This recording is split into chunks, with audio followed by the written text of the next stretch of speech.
Hey there, my name's Logan Taylor, and I'm the founder of Q the Blue.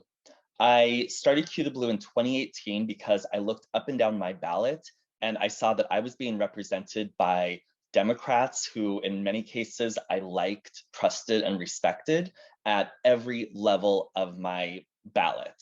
But I also knew that if you take a very short drive away from where I live, there's a lot of people holding elected office that are not people that I want to be representing us as a people and as a community at our state and local levels of government. So I decided to try to set up a way for people to reach outside of their districts into neighboring districts to help like-minded people flip seats that were currently being held by Republicans, and not the good kind of Republicans, if such a thing exists, but Republicans who were homophobic, extremely anti-choice, many of them bigots, and had no respect for really basic things like basic environmental regulations. So what we did was find 3 districts that were currently, up until 2018, the Washington State Senate was held by Republicans. So we found 2 districts, Washington's legislative 37th district and Washington's legislative 40th district, and supported a state senator in one of those districts, or a person who was running for state senate in one of those districts, State Senator Claire Wilson, and a state senator and a state representative, people running for those positions, that being Senator Mona Doss and Representative Debra Entenman. All 3 of these amazing women flipped these districts from red to blue. And Washington State has had a Democratic majority since then.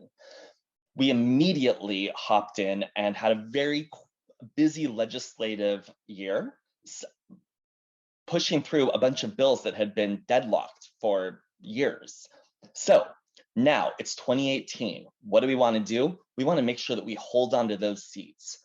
With an activist right-wing Supreme Court, regulation is going to be more important than ever, decided at the state level. And we need to make sure that the people that are representing us at the state level are people that are competent and people who hold values like inclusion, equality, diversity, and accountability as important values.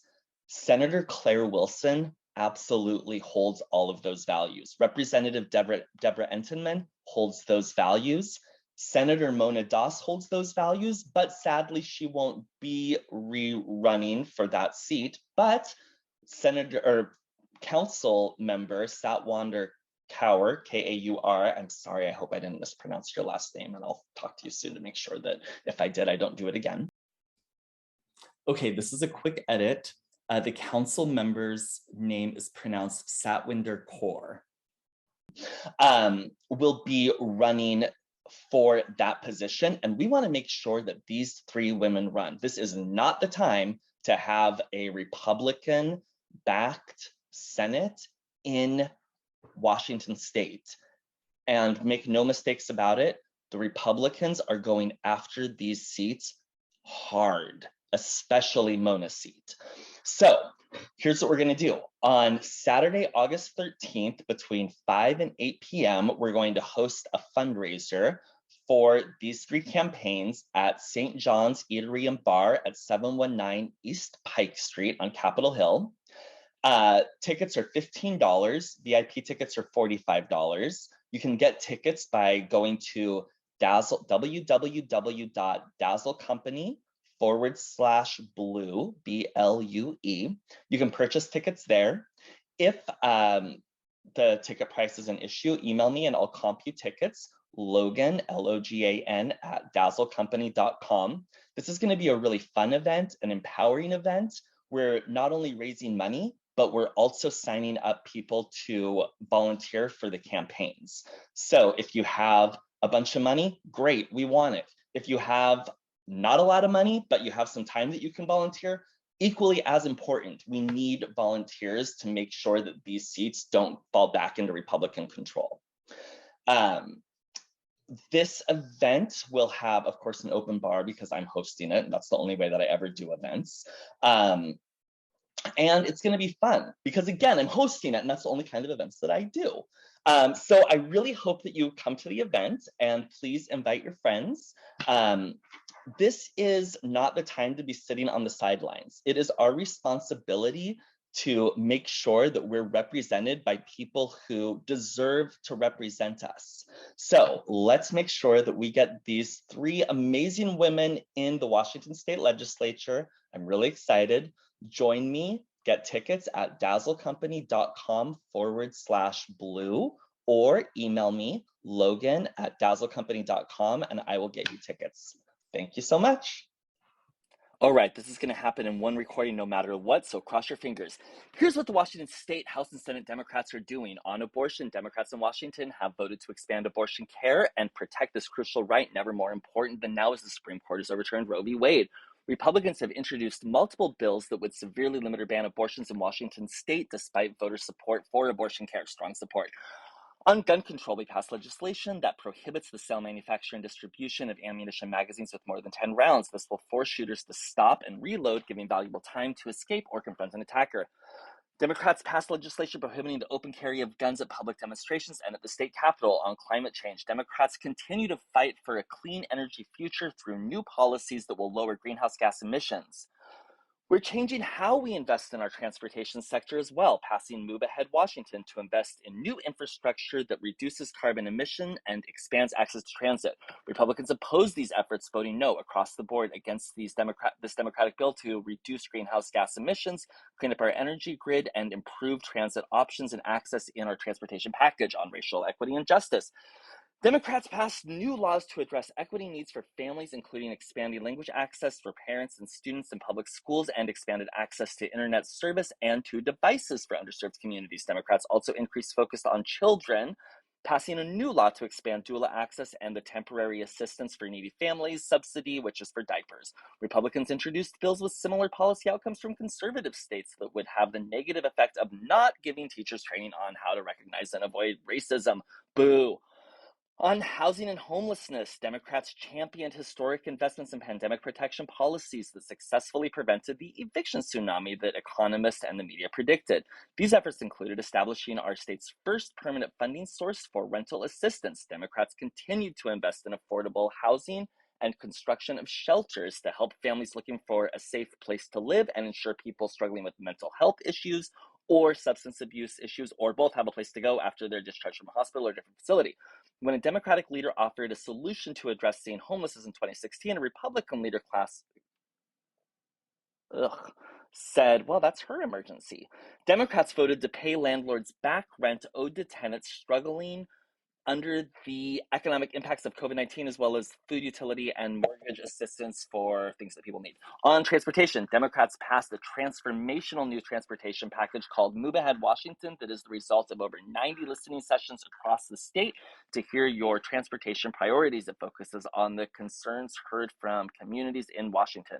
Republicans opposed the plan, instead offering bills that would have taken money from the budget used to fund K-12 education, colleges, parks, childcare, and more. On K-12 education, as schools and students struggle with the fallout of the pandemic, Republicans proposed legislation that would defund schools by diverting your tax money to private schools. Democrats oppose Republican proposals to defund schools and instead increase funding for teacher pay, inflation-related costs, school transportation, and adding counselors, psychologists, and social workers in our public schools across the state. Republicans also introduced legislation that repeals the estate tax, which would cut funding sources for K-12 higher education while providing a huge tax break to people who don't even need it. On childcare, Democrats passed the Fair Start for Kids Act, a new law that boosts pay for childcare providers and makes childcare more affordable for Washington families. Democrats also passed budgets that invest heavily in childcare, expanding access to our state's pre-K program, increasing subsidies, and reducing family copays.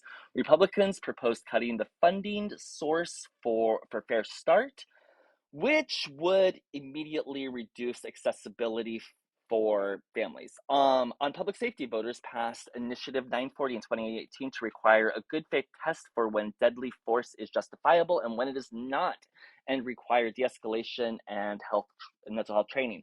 The legislation has strengthened those laws and built a public safety system with accountability, transparency, and equal justice. Since our landmark package of policy reform legislation was signed a year ago, police killings are down 90%. After hearing from communities, Democrats passed additional measures to ensure that the right balance would result in keeping communities safe and maintaining important expectations for law enforcement. Republicans proposed rolling back reforms that have contributed to the reduction of police violence, and even proposed a law that would require drivers to learn how to not be shot by a police officer, putting the responsibility of not getting shot on teenagers. On inflation, global and national inflation trends continue to impact Washington families, so Democrats passed new laws lowering the cost of healthcare, college education, and worker retraining and basic needs for those who are struggling the most. Democrats also proposed sweeping reduction in the state business and occupation tax and in the unemployment premium tax, and gave some kind of special treatment to the hospitality industry, which was really screwed during the pandemic. On substance abuse, a recent Supreme Court decision, Blake invalidated Washington's statute that made drug possession a felony, leading Democrats to pass a new standard that allows law enforcement and behavioral health staff to offer treatment to people with substance use disorders without assuming intent. Democrats also passed policies and budgets to increase treatment options and availability for people who are struggling with drugs or alcohol so that they can get better.